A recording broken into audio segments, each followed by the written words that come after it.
With us now, producer Jeff Street. Jeff, what do you got to say? Well, have you had any fun this year? Absolutely. Well, I have too. In fact, the DFL in the southwest suburbs are one of the most active group of parties in the state of Minnesota. That is truly a fact. And wherever I go, I'm carrying my Democratic Visions camera, and we're going to take a look at what happened this year. Let's do it.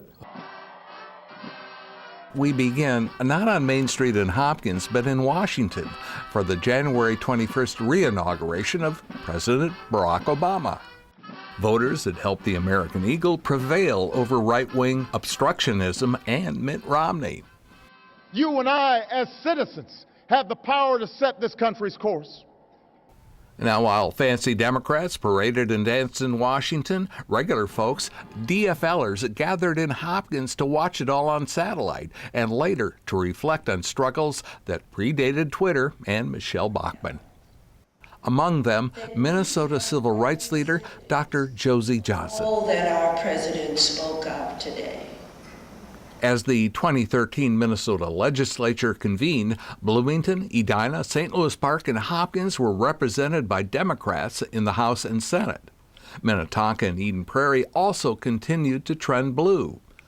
DFL moderate Yvonne Seltzer went right to work. House File Number 1 was her bill to restore school funding that had been borrowed by Republicans to pay state bills.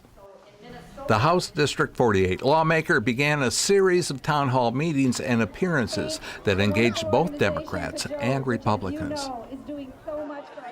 Congressional District 3 DFLers from Coon Rapids to Plymouth, Eden Prairie, and Bloomington held conventions, fundraisers, and picnics to refuel for the 2014 election.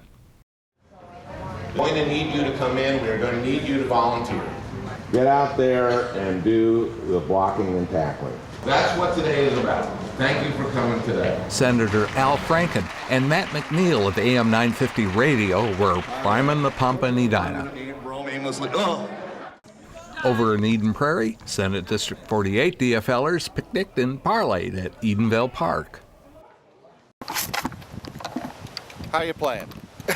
And this summer, it staged another Divots for Democrats golf tourney at Glen Lake Golf Course, and later, its fall feast at Edenwood. DFLers in the southwest suburbs were also engaged in many nonpartisan and varied community service and regional events and initiatives. Senate District 48 candidate Lori McKendry and Representative Yvonne Seltzer made the rounds at a Somali American festival on Lake Street. Now, over to the Raspberry Festival in Hopkins. For your consideration, State Senator Ron Latz and State Representative Steve Simon. Hi, I'm Steve. Nice to see you. DFLers were greeted by cheers during Edina's Independence Day parade. That's State Representatives Paul Rosenthal and Ron Earhart. Mayor Jim Hovland was in nonpartisan mode. And that's our Tim O'Brien. Republican Eric Paulson, the so-called math guy, was also working the crowds. But the loudest cheers were generated by Congressman Keith Ellison. He's the can-do guy. Look at him go. Wow. Hey, sir. Happy 4th, Sean. Hey, who likes the 4th of July? When it comes to parades, Ellison is in Joe Biden's league. Okay, let's compare O'Brien, Ellison, and the vice president. Pretty good. Pretty good. Now, when it comes to a parade, Mr. Tim O'Brien, Yes? you and Ellison cannot be beat. I mean, the amount of energy you exhibited was incredible, and people don't know this, but you were in a motorcycle accident just a few days before the Edina 4th of July parade, and now you're running down 50th Street with a banner. How do you do it? Who knows? Okay. And you know the good news about Kramer's over in Glen Lake? What's going on? They're going to rebuild that whole mall. They're going to clean it. Before we go, Democratic Visions sends its very best wishes to James Hiller, one of the most active, sunny, and most positive agents of change in the entire Senate district. James has been a guest on Democratic Visions a number of times and until recently was actively serving his second term on the Minnetonka City Council. James and Dr. Joan Hiller and their son make Glen Lake, Minnetonka their home.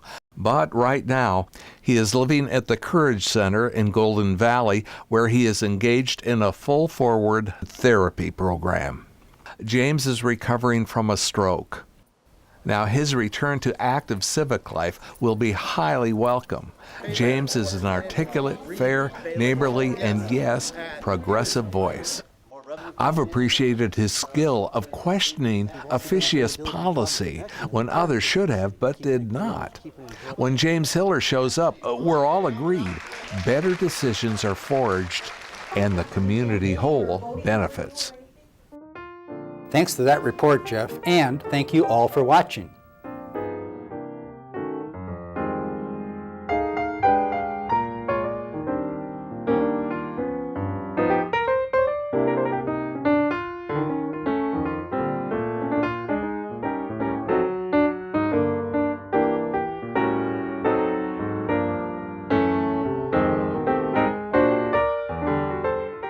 The presentation of guests and opinions on this program does not indicate endorsement by the state DFL party or DFL Senate District 48.